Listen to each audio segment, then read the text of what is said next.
This is for my persuasive speech in my communications class. It is called Making Friends with the Atom. A speech by myself.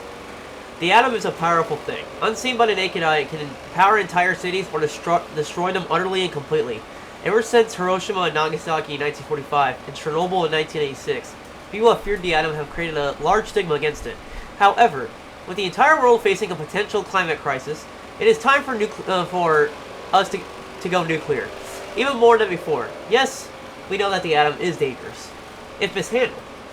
Yet with better safety and reactor systems, it can be made safer and better for the world at large. The world needs to embrace nuclear in order to undo its dependency on coal, natural gas, and oil.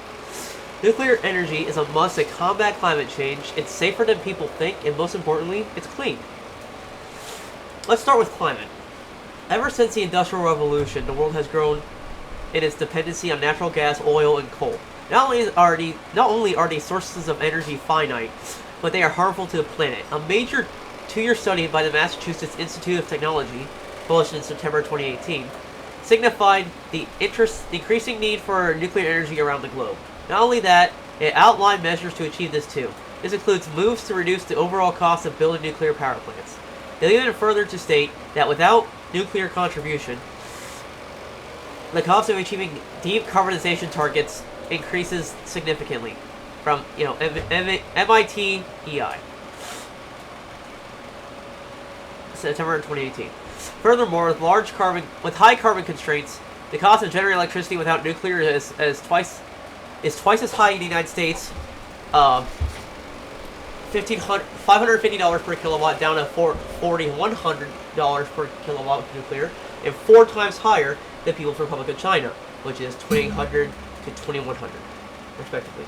In addition, according to the 2020 edition of the International Atomic Energy Agency of Energy, Electricity, and Nuclear Power Estimates for the period up to 2050, their high case projection for global nuclear generation can possibly go up from 392 GWE in 2019 up to 475 in 2030, and only going up from there.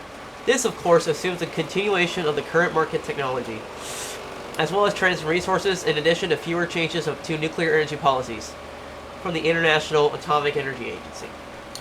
This means that if current trends continue, our energy production will only increase with the carbon emissions, while the carbon emissions have the possibility to decrease overall if nuclear energy is more accepted across the globe. This is all from the article World Energy Needs and Nuclear Power, updated May 2020, at worldnuclear.org. We now move on to safety. With this word concerning nuclear energy, people often think of Chernobyl or Fukushima. However, Chernobyl could have been easily avoided if it weren't for the fact that they preferred quotas over safety. Fukushima could have also been avoided with better safety systems. Now, in the United States, safety is the #1 priority when it comes to its nuclear power plants. According to the Nuclear Energy Institute in its article, Is Nuclear Energy Safe?, written on November 22nd, 2019 by Kelly McFarland. For one, this comes in the form of multiple and overlapping levels of redundant safety systems in case of a dangerous scenario. This includes rods that encase the reactor's uranium fuel in a highly robust building that houses the reactor, constructed of steel-reinforced concrete that is several feet thick. Furthermore, there are safety tests, the same kind of tests that Chernobyl failed time and time again until April 26, 1986. In the United States, our nuclear energy power plants are overviewed by the Nuclear Regulatory Commission. They license and reinforce nuclear generation. Each power plant is required by law from the NRC to have a minimum of 2 resident inspectors that live near the plant to which they are assigned. These inspectors annually conduct over 2,000 baseline tests. The United States doesn't just hold up their safety standards, they exceed them constantly.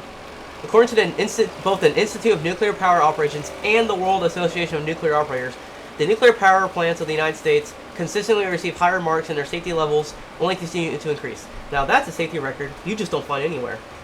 Last but certainly not least, to sweeten the pot, nuclear energy is clean. According to the Office of Nuclear Energy, energy.gov, March 21st, 2021, nuclear energy protects air quality, the land footprint is small, and it produces minimal waste. The United States avoided over 776 million metric tons of CO2 emissions in 2019 thanks to nuclear energy. As a bonus, each year, nuclear energy keeps the air clean. With its widespread use, it removes thousands of harmful pollutants. These same pollutants contribute to acid rain, smog, lung cancer, and cardiovascular diseases.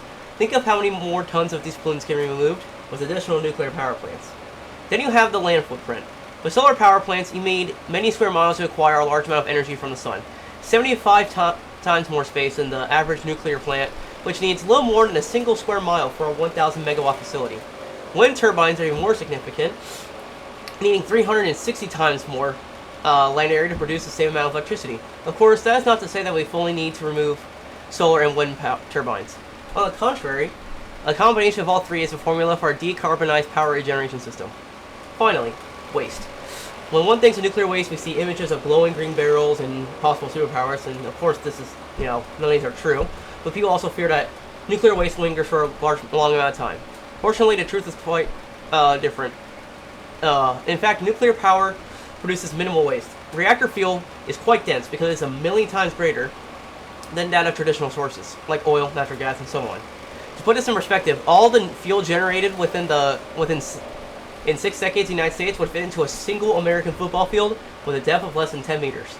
A single uranium pellet equals 17,000 cubic feet of natural gas.